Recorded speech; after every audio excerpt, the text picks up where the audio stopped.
tunaomba tuweke mashamba yetu hai. Tuyaweke hai kwa vipi? Kwa kufufua ile mfereji ya asili.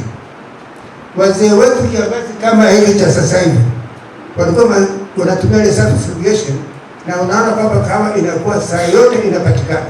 Lakini leo hii baadhi ya ile mifereji hakuna.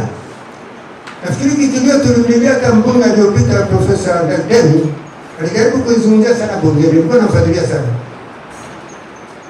Na akapewa okay, lakini mpaka sasa hivi nasuasua. Naomba mfasiliane na mkurugenzi na takwimu za bunge aliyopita, tutaona hali hiyo hata bungeni zipo. Hata sisi tunatakiwa semina, viongozi wote tupate semina za mara kwa mara. Kwa mfano, kuna vyama vilivyofanikiwa kama wamesema kutoka kwenye mashamba makubwa na madogo, tupate semina. Vyama kama vitano vionane na vyama vingine, tubadilishane, lakini wewe umefanikiwa vipi na kwa nini wewe umefeli. Kwa hiyo tunafundishana pale, tutanyanyuka. Tuna shida moja kwenye zao la kahawa. Mazao yote na tumbaku inaua watu imepata ruzuku, lakini tunashangaa kahawa, mheshimiwa wabunge, haikupata ruzuku. La pili, tumevamiwa na watu kutoka nje wananunua kahawa kwenye vichochoro. Kama hao watalii wanatoka huko nje ya nchi, wana wafuasi wao watafutia kahawa, wananunua. Vyama vya ushirika vinakufa. Tumeshaandika barua TCB mara nyingi, na mshauri wangu atakuwa ni mheshimiwa afisa ushirika wa wilaya hapa Ndugulingo, lakini hatupata majibu mpaka leo. Tumbili hao wanatusumbua sana kwa kula kahawa, hata mpaka ndani wanaingia kula vyakula vya watu. Sasa wale tumbili kahawa zikishaiva wanakuja kutuma wao wanakula.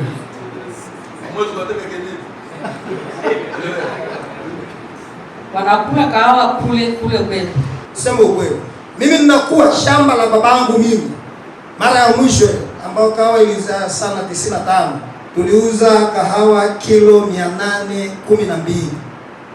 From there, baada ya mimi kuondoka kuambiwa sasa kilimo hai hakuna, tutaimba miche bora, lakini mwisho wa siku hao wanaotuambia kilimo hai kwa sababu ya soko la Ulaya, kule nyuma wakati tunakuwa ruzuku zilikuwa zinaenda wapi kahawa? Lazima tuseme ukweli.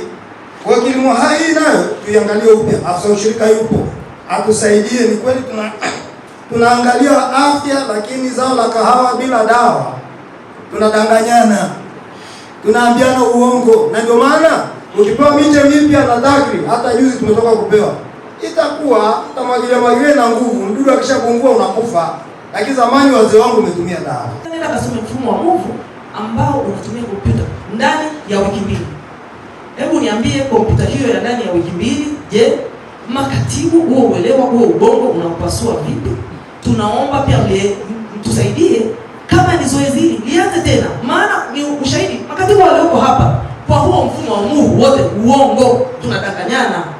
Tunaomba kama ni miezi mitatu hela ipo, tukasome miezi mitatu, miezi minne, turudi tukiwa tumejinoa. Hivyo ndio vitu vinaangusha hata hii matatizo nao ingia kwenye chama, mnakuta kuna mashoti, kuna manini. Tunashukuru sana kwa ajili ya swala la ruzuku ya mbolea. Kwa kweli imekuwa yenye tija sana, ilitusaidia hata mwaka juzi, mwaka jana mapato ya kahawa yalipatikana mengi, lakini ilikuwa ni kwa sababu ya msaada wa ruzuku.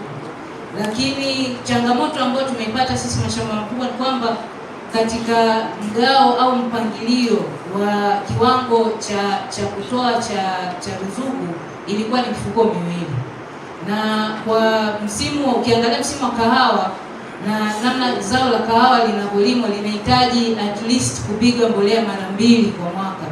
Kwa hiyo tulikuwa tunaomba watuongezee, watu consider kwamba kwa zao la kahawa tunahitaji at least mifuko 4 ili tuweze tukakidhi msimu. Mimi nasema hivi, tulivyokaa hapa nikaangalia umri wetu karibu wote ni wazee. Sasa nataka kujiuliza, nimetaka kunyamaza, lakini inaonekana kwamba sisi tunang'ang'ana na kahawa. Je, vijana wetu kuna namna tuliowaandaa warithi hii kahawa ikamiwe? Swali langu ni hilo tu. Asante mheshimiwa. Kahawa hata kama umeipiga madawa hayo kwa kiasi gani, kahawa ni kama ng'ombe wa kisasa, tena hasa hii kahawa bichi ambayo tunaigawa. Utakapoipa chakula ikashiba, ndio inakupa zaidi, na ndio inapopata na yeye inakuwa na uwezo wa kupambana na kwa sababu kuna magonjwa mengine ya kahawa na wadudu yanaingia, kwa sababu mti umechoka, mti umezeeka. Mti wa kahawa ambao hata sasa tuna mtu ambaye ameshafikia umri wangu mimi na zaidi, uwezo wake wa kuzaa sio sawa sawa na kijana wa miaka 20 ya mwanzoni. Kwa hata kahawa ni vile vile. Kwa ruzuku ya pili ikawekwa kwenye mbolea, kama alivyosema mtu anatoka kwenye mashamba makubwa, matumizi ya mbolea ikaonekana ni ruzuku ya pili ambayo inakuwa na faida kubwa kwa wakulima. Sasa kadri tunavyoendelea ndio taratibu pembejeo mbalimbali zinaingizwa kwenye mfumo wa ruzuku, lakini hiyo inaendana na kuimarisha vyama vya ushirika. Kwa hiyo nina hakika mheshimiwa, tunavyoenda mbele na tunavyoendelea kupata rasilimali haya, madawa na pembejeo na zingine, kadri tunavyoonekana inafaa, tutazidi kuongezwa kwenye mfumo wa ruzuku. Lakini haitoshi, baada ya kuonekana kwamba pamoja na serikali kwamba imetoa ruzuku ya mbolea na mahitaji ya mbolea ni makubwa, mheshimiwa mwenyekiti, sekta ya kahawa iko kwenye hatua za mwisho ya kuanzisha mfumo wake wa kupata mbolea, ambayo siku kwenye masoko ziko mbolea za aina nyingi, lakini kuna mbolea maalum kwa ajili ya kahawa ambazo zimefanyiwa utafiti kwa ajili ya kutumia kwa kahawa kwenye maeneo maalum. Kwa hiyo inaanzishwa mfuko maalum ambao wakulima watapata kupitia vyama vyao, vyama vya ushirika wataweza kuchukua mikopo ya nafuu ili waende kachukue hizo mbolea za ruzuku wazitumie na warudishe mikopo ile wakati wa mauzo ya kahawa. Sasa hiyo ni kujaribu kutafuta namna ya pamoja kwa kwenye mbolea hiyo, lakini kutafuta namna kama iwe rahisi na wakulima waweze kuipata kwa urahisi, waweze kuongeza mazao. Tunaamini mwenyekiti, MOVU ni mfumo wa usimamizi wa vyama vya ushirika. Siku hizi tunaenda kidijitali zaidi. Kwa mfumo huu, ili viongozi wa makatibu waweze kutekeleza, lazima wajue matumizi ya kompyuta, lazima wajue kutumia kompyuta. Kwa sasa hapa ni mjumbe alikuwa naomba wawezeshwe kupata kompyuta course, na kama sikumbuki vizuri. Kwa hiyo inawezekana, lakini tunafahamu kwenye vyama vyetu jamani, jukumu la kuendeleza watumishi ni jukumu la bodi. Kwa hiyo mnaweza mkatenga budget kwenye bajeti zenu, mnaweka kasma kwa ajili ya kuendeleza watumishi wenu wenyewe viongozi, mnapeleka course. Serikali iliona hiyo changamoto kwamba tuna maafisa wachache, kwa hiyo tukaja na suluhisho la kwamba kila afisa ugani akapewa pikipiki pamoja na kiswambi kile, lakini vile vile hapa halmashauri makao makuu tuna maabara ya kupima udongo. Kwa hiyo wale maafisa wetu kama inatokea labda wana changamoto, tunafuza hapo kwenye kila kijiji, wako kwenye kata na upepo mmoja. Kwa hiyo inapotokea tatizo lolote, ni vizuri kuwasiliana pale kwenye ofisi ya kata, ili afisa mtendaji wa kata pale akupatie namba ya afisa gani anayehusika, ana uwezo wa kuja eneo lolote lile kuja kukagua. Hii taarifa tunaweza kuwapatia leo ya kanzi data ya mifereji yote iliyosajiliwa, ili moja tuweze kuona mifereji kwenye vitongoji na vijiji vyenu kama kwanza ipo kwenye kanzi data ya Tume ya Taifa ya Umwagiliaji, kwa sababu ikishakuwa hapo ndio inakuwa mwanzo wa kuipangia budget. Maanake hata mimi nikisimama bungeni kuuliza swali la mfereji wa asili nikautaja, maanake wizara itaenda kwenye ile kanzi data ya kuangalia huu mfereji umesajiliwa. So niwaombe mkishirikiana na viongozi wenu wa kata, wenye viti wa kijiji na vitongoji, mtakupitia ile list. Kama itatokea kuna mifereji yoyote haijasajiliwa, basi kwa uharaka tuanze mchakato wa kusajili hiyo mifereji na Tume ya Taifa ya Umwagiliaji. Lakini kazi ya pili, tumekuwa tukizungumza, tukijadiliana tunapitia mahesabu ya huyu na mahesabu ya huyu mwingine, na sisi wafanyabiashara tunasema hiyo ni delay tactic. Unamchelewesha mtu mpaka unaomba Mungu mtu asahau, alafu endelee. Afisa, naomba sana tukubaliane muda, na sisi tutakuwa tunafuatilia, na naamini Mheshimiwa hapa Mbunge atazungumzia ziada kwa zaidi hilo jambo ya vikao ambavyo vitafuata, kwa sababu kwa madeni ambayo yamezungumzwa na kwa wakulima ambao wako nyuma zetu, sio nyie wakulima ambao kila siku wanauliza nyie, hili ni jambo la aibu sana, ni jambo ambalo tunafanyia kazi kwa haraka iwezekanavyo. Lazima tufike muda, tupeane muda mfupi wa kufanya hii shughuli. So hilo nitaliomba sana ulipokee, na ndani ya muda mfupi tuweze kufanya hicho kikao na kukubaliana na tuone namna gani tunaweza kwenda mbele kwa pamoja. La mwisho kabisa ni hili la elimu,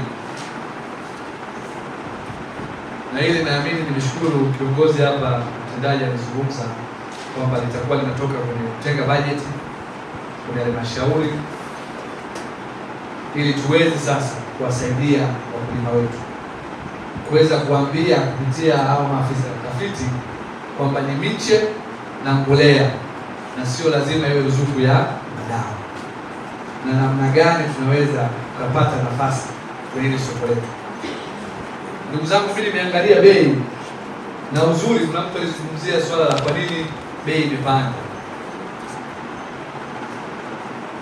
Kwanza kabisa, sisi wana Kilimanjaro tuna the best coffee Arabica. Yaani ndio the best nzima, the best coffee inatoka mkoa wetu, wilayani kwetu. Hiyo yenyewe tu kwa sababu ya scarcity bei yake inaongezeka. Sasa tumeona bei kutoka kuanzia 3,000, 2,000 mpaka 4,500 kwa kilo, na sasa hivi tunaambia umeenda mpaka 18,000 kwenye soko la ndani. Kwenye soko la ndani nimeenda mpaka 12,800. Lazima wana Kilimanjaro, wana Moshi, ni fursa tusiache. Haya yote changamoto tutazifanyia kazi na tutakuwa na vikao mara kwa mara, lakini tukitoka hapa tutoke tukikubaliana kwamba tunaenda kufufua hili zao letu la kahawa, na sisi tuwe sehemu ya kuchangia kwenye pato la taifa. Tuwe na mawazo yanayofanana katika kupigania zao letu la kahawa. Kwa hiyo tunatarajia kikao sio kirefu sana, ni kifupi, ingawa kitakuwa kikao cha kwanza na kikao ambacho tutaendelea mara kwa mara, tutaendelea kukutana kulingana na jinsi ambavyo tutaweka ratiba. Lakini binafsi ningetamani tuwe tunakutana mara kwa mara kwa ajili ya kubadilishana taarifa, hata kama ni taarifa mbaya tubadilishane, ili tujadiliane kwa pamoja kwamba ule ubaya tunakabilianaje nao, na kama kuna uzuri tunashirikianaje katika ile hali ya uzuri. Unajua serikali yetu iko inaandaa bajeti, na kama serikali inaandaa bajeti, wasimamizi wajadili bajeti ni hawa tulioko mbele yenu, mmoja wapo ikiwa nilisimama. Sasa hatuwezi kwenda kujadili bajeti bila kukutana na wadau muhimu kama nyinyi ambao mna historia kubwa ya maeneo yetu na mnakabiliana na changamoto nyingi za mahitaji ya wananchi. Kwa hiyo vile vile hilo zao ambalo mnachunga au mnapambana nalo, ningetaka kupata pengine mahali pa kupenyeza sauti, au mmeshapenyeza pengine mnaamini haijafika vizuri. Kwa hiyo ningetamani mpate uwanja wa kupenyeza sauti yenu ili ifike vizuri, na ikiwezekana ilete matunda yanayoonekana. Sasa mbele yenu vipaza sauti viko hapa, ni nyinyi sasa kuvitumia kwa ueledi mkubwa kuhakikisha kwamba haya mambo tunawalenga kuyafanya. Kama kweli tuko serious, basi walio kwa miaka hii mitano Mungu atujalia neema ya afya na uhai, basi walio tunafikia malengo yetu, kama sio kuweza kuleta mabadiliko kabisa ambayo yanaweza yakaamsha tena kwa kiwango cha kutosha uzalishaji, soko na hata manufaa ya kulima zao la kahawa.